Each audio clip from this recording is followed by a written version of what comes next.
Bo kugira ngo nkure kugende rero hari rubrique ya nyuma ngira mu kiganiro cyanjye ni umuntu atumara amatsiko sirituwayo mfite ngewe ubwanjye ku giti cyanjye cyangwa se ayo numvanye abantu bibaza cyangwa se ayo abantu batugejejeho cyane cyane mu minsi z'ikiganiro nigitangira kujya gitambuka neza.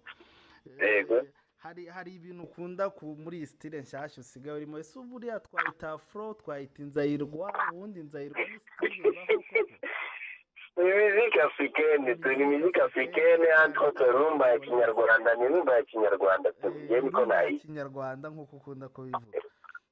Hari utuntu ukunda kuvuga mu ndirimbo yawe ndagira ngo uvisheho gakeya then wenda ube watunyuriramo. Okay.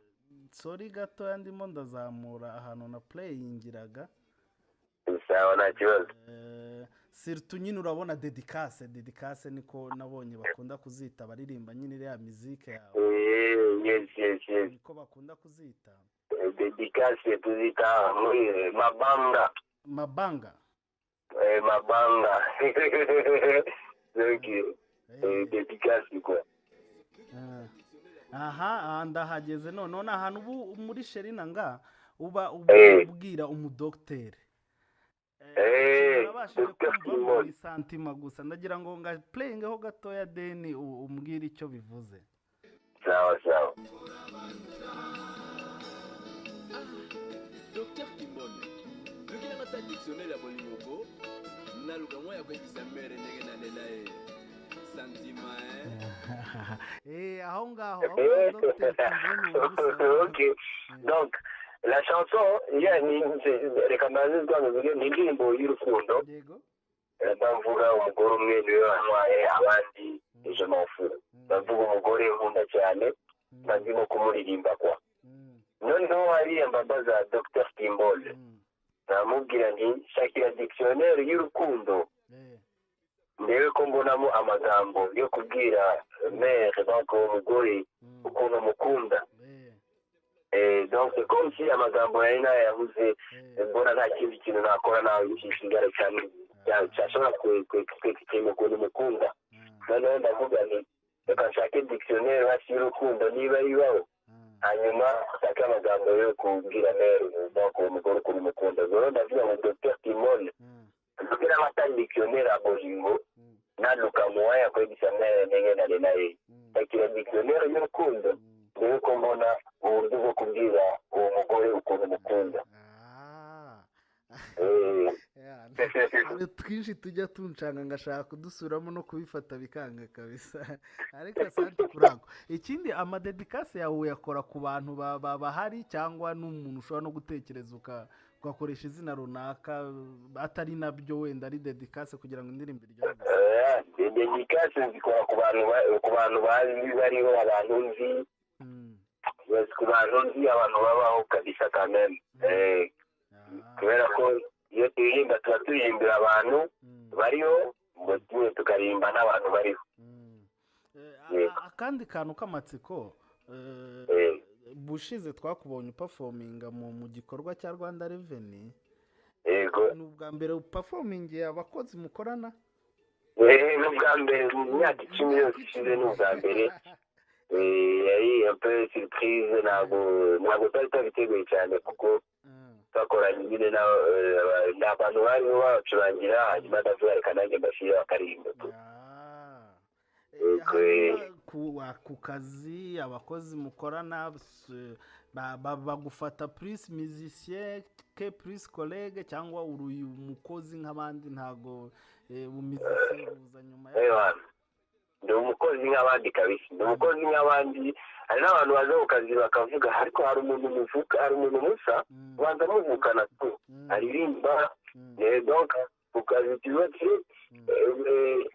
navuga wenda no kugira inama n'abantu bashaka kuvuga ati se umuntu ni gute umuntu yakora ibintu bitandukanye. Ni uko ikintu buri kimwe ugomba kugira umwanya wacyo gikwiye, ntihagire icyo ugerageza igituma kibangamira ikindi. Niba ari music ubwo ugiye gukora music ari music.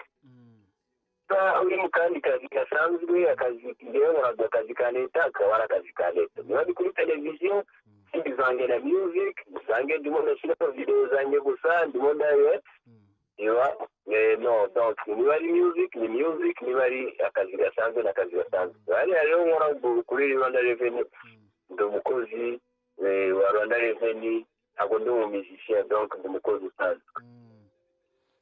Abo bantu nanjye ndimo kabisa bananiwe gucangura ibintu kandi wenda tujya kugera ku musozo.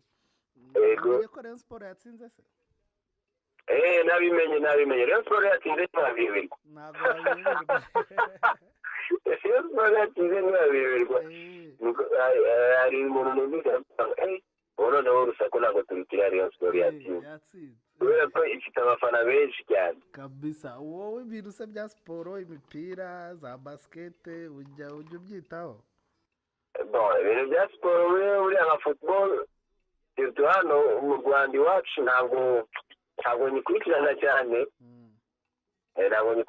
cyane, urebye umugore wanjye ni umusportif ukomeye cyane, yakinnye basket, n'ubu yabonye umwanya aragira akabikora, atuma rero nkomeza kuba connected kuri monde ya sport.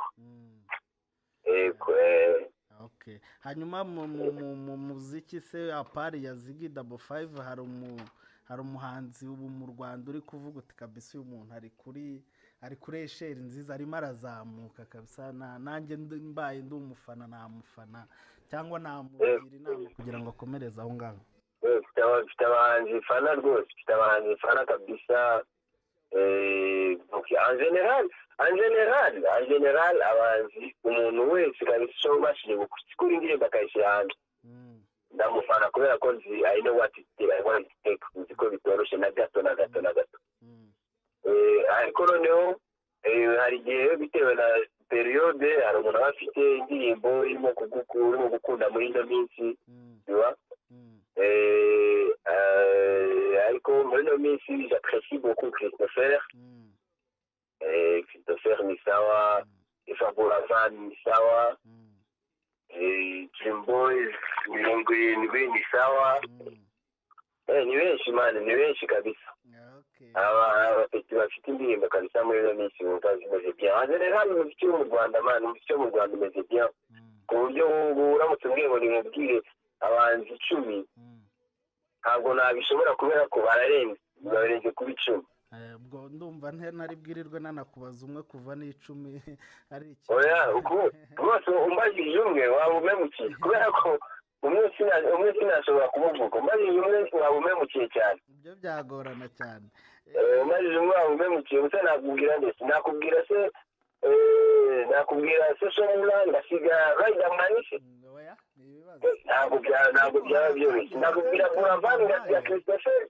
Hari kandi kantu bampaye nzakagusharinga wumve n'umwana wajyaga urapa kera hano. Keza gashyashya kabisa, bamwita Sajuno wa kera yajyaga arapa, yakinaga no mu runana, sinzi niba basigaye ari US ariko afite hip hop kabisa, ni sawa, nzakaguhereza wumve, kamaze iminsi mike.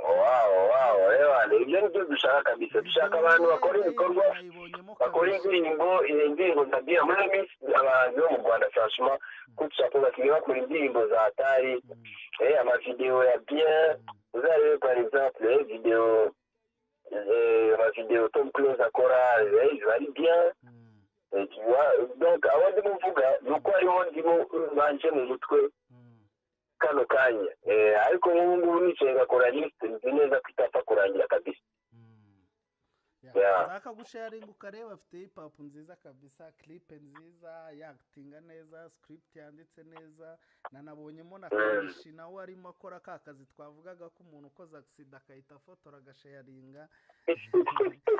Uzayireba, nzi ko ari sawa, uzamufashe nawe ugapromoting.